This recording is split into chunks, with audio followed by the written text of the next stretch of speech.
paglalagay ng probisyon naman para sa proteksyon sa mga ayuda programs sa laban sa mga abusadong politiko pinatitiyak ng isang senador sa 2026 national budget. Kasama mo sa balita si Radyoman Conde Bata. RMN Live Report.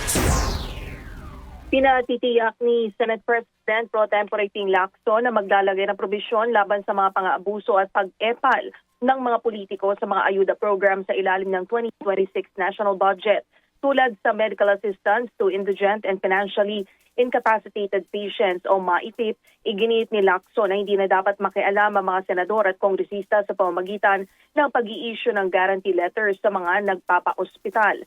Binigyang diin ni Lacson na kahit buhusan ng 100 billion pesos ang MAIPIP at mga programang pangkalusugan ay papabor siya basta't hindi pagsasamantalahan at hindi pakikialaman ng mga politiko ang implementasyon.